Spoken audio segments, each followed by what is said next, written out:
రేపే ఎంతో పవిత్రమైన మోక్షాన్ని ప్రసాదించే మోక్షద ఏకాదశి. ఎంతో విశేషమైన రోజు. మానవ జన్మ ఎత్తాక కొన్ని ఆశలు, అవసరాలు ఉంటాయి కనుక వాటి గురించి దైవాన్ని ప్రార్థిస్తూ ఉంటాం. నిజానికి ప్రతి ఒక్కరి పూజలోని పరమార్థం మోక్షాన్ని కోరడమే అవుతుంది. మోక్షద ఏకాదశి అనే పేరు వినగానే మోక్షాన్ని ప్రసాదించే ఏకాదశి అనే విషయం అర్థమవుతుంది. పాపాలు చేస్తున్నంతకాలం మరణించడం, మరలా జన్మించడం, మళ్లీ మళ్లీ కష్టాలు, బాధలు అనుభవిస్తూ ఉండడం జరుగుతూ ఉంటాయి. అలా కాకుండా పుణ్యం చేసుకున్నట్లయితే అన్ని రకాల యాతనలకు అతీతులను చేస్తూ మోక్షం లభిస్తుంది. అయితే అంతటి పుణ్యం లభించాలి అంటే ఏం చెయ్యాలి అనే సందేహం చాలా మందిలో కలుగుతూ ఉంటుంది. అలాంటి వారందరికీ ఒక ఆశాకిరణంలా మోక్షద ఏకాదశి కనిపిస్తూ ఉంటుంది. మార్గశిర ఏకాదశిని మోక్షద ఏకాదశిగా పిలుస్తారు. ఇక ఈ రోజున ఏకాదశి వ్రతాన్ని చెయ్యాలి అనుకునే వాళ్ళు ఉదయాన్నే తలస్నానం చేసి పరిశుభ్రమైన వస్త్రాలు కట్టుకోవాలి. ఇంటిని, పూజా మందిరాన్ని పరిశుభ్రపరిచి విష్ణుమూర్తి పటాన్ని అలంకరించాలి. విష్ణుమూర్తి ప్రతిమను పంచామృతాలతో అభిషేకించి షోడశోపచార పూజా విధానాన్ని పూర్తి చెయ్యాలి. ఆ రోజంతా ఉపవాసముండి విష్ణునామ సంకీర్తనతో జాగరణ చెయ్యాలి. మరునాడు ఉదయాన్నే పునఃపూజ చేసి నైవేద్యం సమర్పించడంతో ఏకాదశి వ్రతం పూర్తి చేసినట్లు అవుతుంది. మరి ఎంతో విశేషమైన ఈ మోక్షద ఏకాదశి రోజు తులసి మొక్క మొదట్లో ఏం చెయ్యాలో తెలుసుకునే ముందు మోక్షద ఏకాదశి యొక్క వ్రతకథను ఇప్పుడు తెలుసుకుందాం. ఈ ఒక్క ఆకుపై దీపాన్ని వెలిగిస్తే చాలు జన్మల పాపాలు తొలగి కోటి జన్మల పుణ్యం వస్తుంది. మరి ఏ ఆకుపై దీపాన్ని వెలిగించాలో ఇప్పుడు ఈ వీడియోలో తెలుసుకుందాం. పూర్వకాలంలో అత్యంత రమణీయమైన గోకులం అనే నగరం ఉండేది. దాన్ని వైకానసుడు అనే రాజు పరిపాలిస్తూ ఉండేవాడు. తన రాజ్యంలోని ప్రజలను తన కన్న బిడ్డల వలె చూసుకునేవాడు మహారాజు. తన రాజ్యంలో సకల విద్యలు నేర్చుకున్న పండితులు ఉన్నారు. ఒకరోజు రాత్రి ఆ మహారాజుకి ఒక కల వచ్చింది. ఆ కలలో తన తండ్రి నరకంలో పడి రోదిస్తున్నట్లు వచ్చింది. తరువాత రాజుకు మెలకువ వచ్చి కలలో కనిపించిన దృశ్యం చూసి చాలా బాధపడ్డాడు. ఆ మరుసటి రోజు తన రాజసభలో వేద విద్వాంసులను పిలిపించి వారికి తన కల గురించి ఇలా చెప్పాడు. నాకు రాత్రి కలలో నా తండ్రిగారు కనిపించి నరకంలో పడి రోదిస్తున్నట్లు చూశాను. నా తండ్రి నన్ను చూసి ఇలా పలికారు, కుమారా, ఈ నరకంలో బాధలు పడలేకుండా ఉన్నాను. నన్ను ఈ నరకం నుంచి విముక్తిని చెయ్యి అని నాకు తెలియచేశారు. అది చూసినా నా హృదయం చలించిపోయింది. ఆ కల వచ్చినప్పటి నుంచి నా మనసుకు ప్రశాంతత కరువైనది. ఇంత రాజ్యం, ఏనుగులు, గుర్రాలు, రథాలు, భార్యా బిడ్డలు ఉన్నా, ఇంత ధనమున్నా ఆనందం నాకు కలగడం లేదు. కాబట్టి ఏదైనా గ్రంథం చూసి నా తండ్రిని నరకం నుంచి విముక్తిని చేసి మోక్షాన్ని పొందే సలహాను ఇవ్వమని కోరతాడు రాజు. దానికి బ్రాహ్మణులు, వేద విద్వాంసులు ఇలా పలుకుతారు, మహారాజా, మన నగరానికి దగ్గరలోని అరణ్యంలో పర్వతుడు అనే ముని ఆశ్రమం ఉంది. అక్కడికి వెళ్ళి ఆ మహాముని అడిగితే ఏదో ఒక ఉపాయాన్ని తెలియచేస్తాడు. ఆయన భూత, భవిష్యత్, వర్తమాన కాలాలు తెలిసిన మహాజ్ఞాని అని చెప్తారు. తర్వాత రోజు మహారాజు అటవీ ప్రాంతానికి చేరుకుంటాడు. ఆ విధంగా పర్వత మునీంద్రుడి దగ్గరకు వెళ్ళి సాష్టాంగ నమస్కారం చేస్తాడు మహారాజు. అంతటా మునీంద్రుడు కుశల ప్రశ్నలు అడిగి తమ బాధకు కారణం ఏమిటి అని అడుగుతాడు రాజుని. దానికి రాజు జరిగిందంతా చెప్పి, ఓ మునీంద్ర, మీరు సర్వ సమర్థులు. నా తండ్రిని నరక బాధల నుంచి తప్పించే ఏదైనా ఉపాయం ఉంటే ఉపదేశించమని వేడుకుంటాడు మహారాజు. ఆ మాటలు విన్న మునీంద్రుడు తన దివ్య దృష్టితో జరిగింది తెలుసుకుని ఇలా పలుకుతాడు, మహారాజా, నీ తండ్రికి పూర్వజన్మలో 2 భార్యలు ఉన్నారు. వారిద్దరిని సమానంగా ప్రేమించకుండా కేవలం ఒకే భార్యను ప్రేమించి రెండో భార్యను బాధ పెట్టాడు. దానివల్లే నీ తండ్రి ఈ నరక బాధలు అనుభవిస్తున్నాడు అని చెప్పాడు మునీంద్రుడు.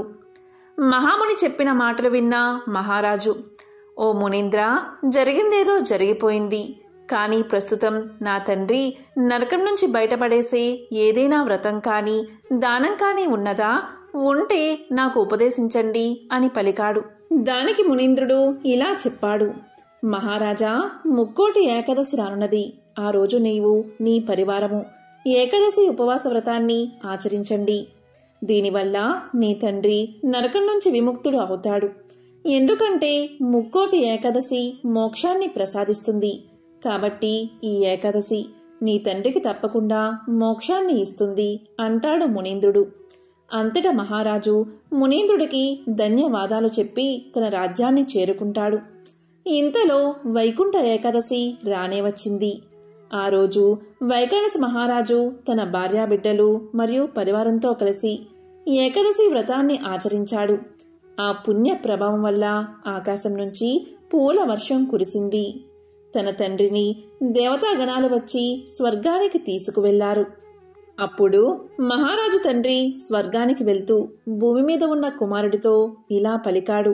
నాయనా కుమారా, నీకెల్లప్పుడూ శుభం కలుగుగాక, నీకెల్లప్పుడూ జయం కలుగుగాక అని ఆశీర్వదిస్తూ వెళ్లాడు. అది విన్న మహారాజు తన పరివారానంతటికీ తన తండ్రి తెలియచేసిన మాటలు చెప్పి ఎంతగానో సంతోషించాడు. హిందూ మతంలో మోక్షదా ఏకాదశిని మోక్షాన్ని ఇచ్చే ఏకాదశిగా భావిస్తారు. మోక్షదా ఏకాదశి రోజున శ్రీ మహావిష్ణువుతో పాటు లక్ష్మీదేవిని పూజిస్తారు. మోక్షదా ఏకాదశి రోజున లక్ష్మీ స్వరూపమైన తులసి మొక్కను పూజించడం వల్ల కోరిన కోరికలు నెరవేరతాయట.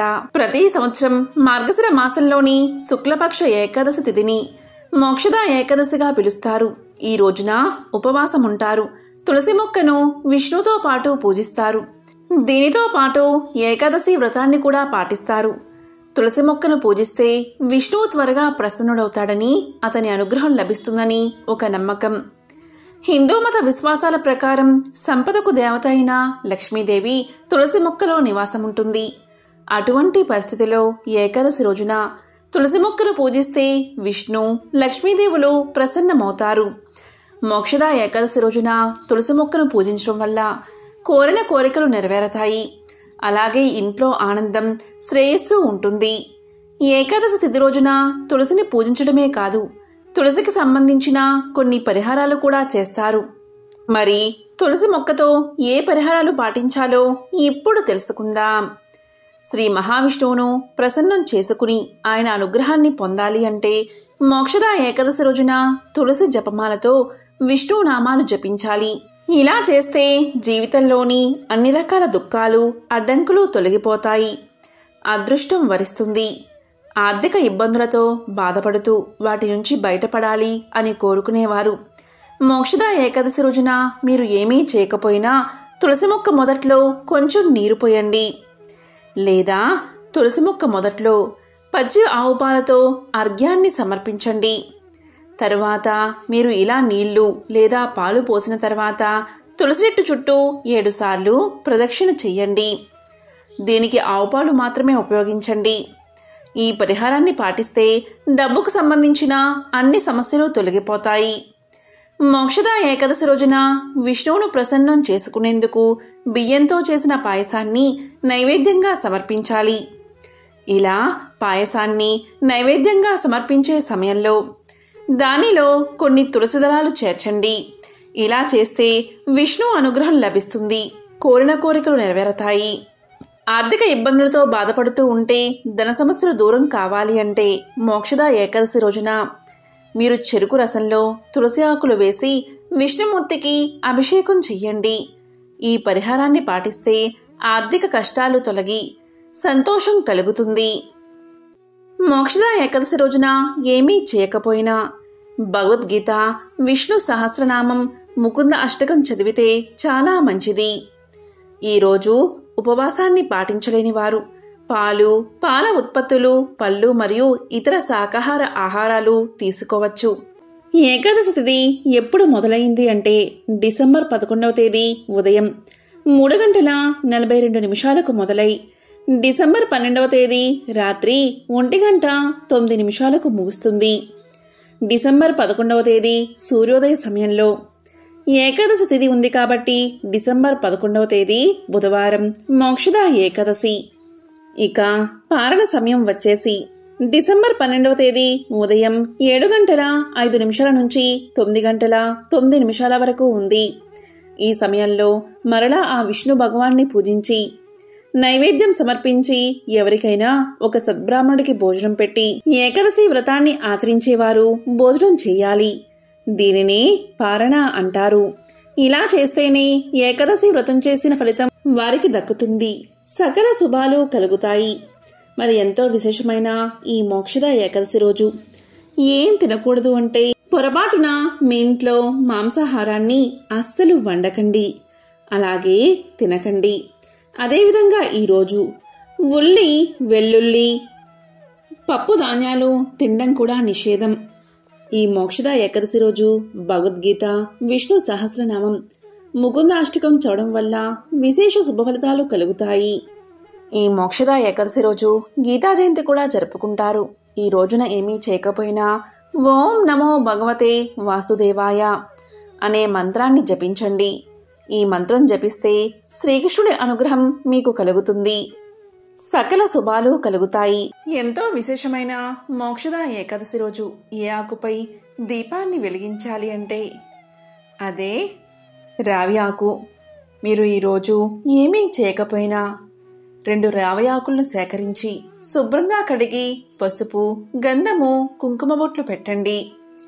అప్పుడు దానిపై ఒక వెండి ప్రమిదను ఉంచండి, లేదా 2 మట్టి ప్రమిదలు తీసుకుని ఒకదానిపై ఒకటి పెట్టి అప్పుడు దీపారాధన చేయండి. దీపారాధనకు ఆవు నెయ్యి మాత్రమే ఉపయోగించండి. ఇలా దీపారాధన చేసే సమయంలో విష్ణు అష్టోత్తరాన్ని తప్పనిసరిగా పఠించండి. ఇలా చేస్తే చాలు, ఆ లక్ష్మీనారాయణల సంపూర్ణ అనుగ్రహం మీకు లభిస్తుంది, సకల శుభాలు కలుగుతాయి. ఓం నమో నారాయణాయ. ఓం శ్రీ మహాలక్ష్మియే నమః. ఓం నమః శివాయ. ఓం శ్రీ మాత్రే నమః.